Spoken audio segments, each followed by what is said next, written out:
in the world order of tomorrow. The world order of tomorrow is not a world order based on nation states or countries. It's a world order that is based on empires. China is not a nation. It's a civilization, Han. India, you know it better than I do, is not a nation. There are 2,000 nations in India. There are 20 different languages that are used there. There are 4 big religions at the same time. It is the biggest democracy worldwide. The US is also an empire, more than a nation. Maybe tomorrow they will speak there more Spanish than English. I don't know what will happen. And then finally the Russian Federation. The world of tomorrow is a world of empires in which we European and you British can only defend your interest, your way of life by doing it together in a European framework and in the European Union. I don't want to be part of a European foreign policy. The problem... But this is a dangerous fantasy.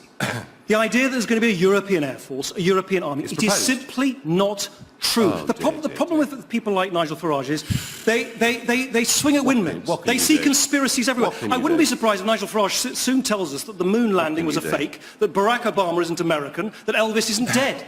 You know, it is not going to happen. But are we going to have a choice on No, I think it's no is the answer. So are you saying that if 27 countries push ahead and form a European army, that you as Prime Minister will keep us out of it? Yeah, there's not going to be a European army. But look, let me explain. But there is going to be a European No, army. there isn't. Let me explain. Hang on, hang on, Ed. Last year, I was on with Nick Clegg. He said my talk of a European army was a dangerous fantasy.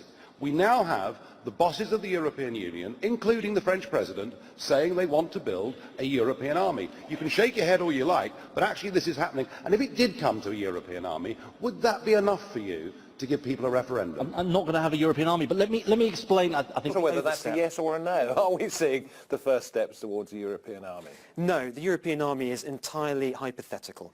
Yeah, I think it's quite interesting to see that there's a worry there could be a separate EU army in some way. If things go Jean-Claude Juncker's way, this will be the future of European defense. In an interview, the president of the EU Commission called for a European army. It's not a new idea, and it has many supporters in Germany, even in the defense ministry. That's the reality. So, second thing, defense union, finally take the decision and start first of all the proposals from the Commission and then further on. Quand je regarde le monde où nous vivons, l'Europe est de plus en plus fracturée. Quand je regarde le monde où nous vivons, vous avez des puissances autoritaires qui réémergent et qui se réarment aux confins de l'Europe.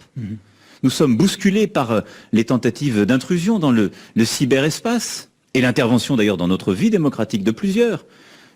Nous devons nous protéger à l'égard de la Chine, de la Russie et même des États-Unis d'Amérique. Quand je vois le président Trump annoncer il y a quelques semaines le fait qu'il sorte d'un grand traité de désarmement qui avait été pris, je le rappelle, après la crise des euromissiles au milieu des années 80, qui avait frappé l'Europe. Qui en est la victime principale? L'Europe et sa sécurité. On ne protégera pas les Européens si on ne décide pas d'avoir une vraie armée européenne.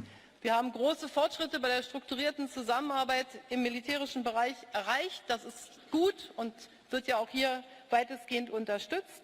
Aber wir sollten, das sage ich sehr bewusst auch aus der Entwicklung der letzten Jahre, wir sollten an der Vision arbeiten, eines Tages auch eine echte europäische Armee zu schaffen.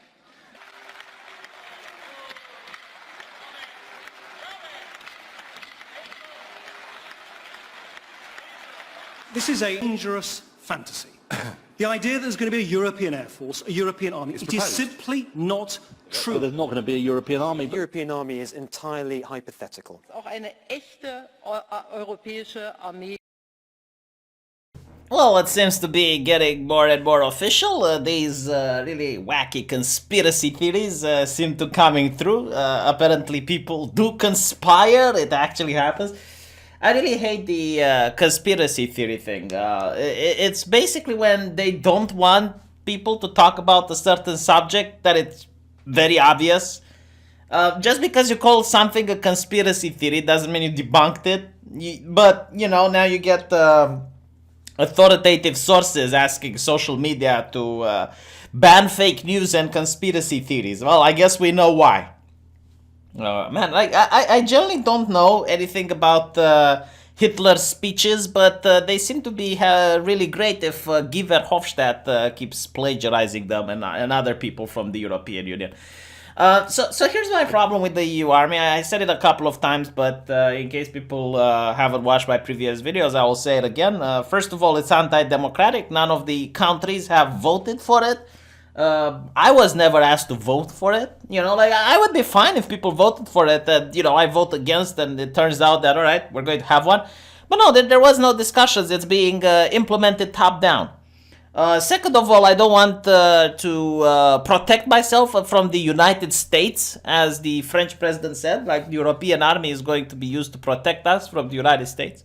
Last time I checked, we're still in NATO. And we pay taxes for that. And speaking of taxes, armies aren't cheap. They cost a lot of money.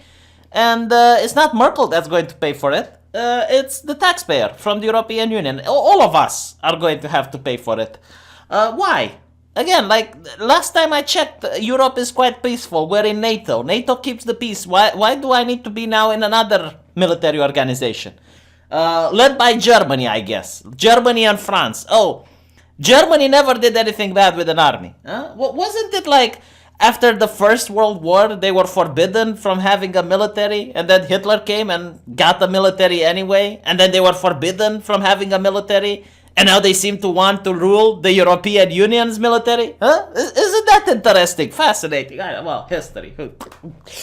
What I love about it is the audacity, right? And the way the politicians lie. And the mainstream media covers them up. Like, you'd think this is a story. Like, you'd think every single news channel should go back and show these politicians when they said, oh, European army? Nah, never. Blah, blah, blah. No, what they do is they deny everything on the time, right?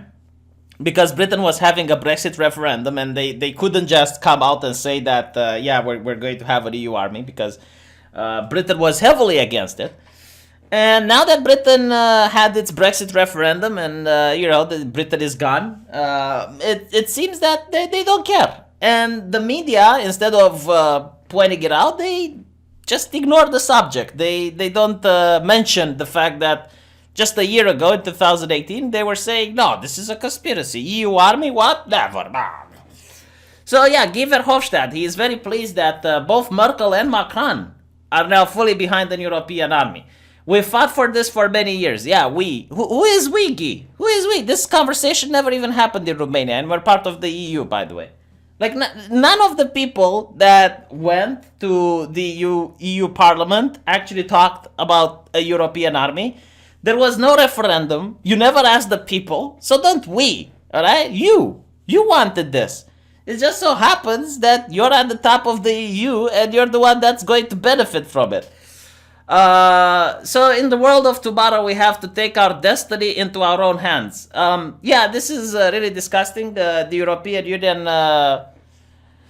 is taking the destiny of my country into its own hands. In other words, the destiny of Romanians into Germans' hands. Fascinating. There used to be like, 20-something countries that had their own destiny into their own hands. Now you're making sure that that's not the case anymore, and all their destinies are into your hands. Fascinating, I know.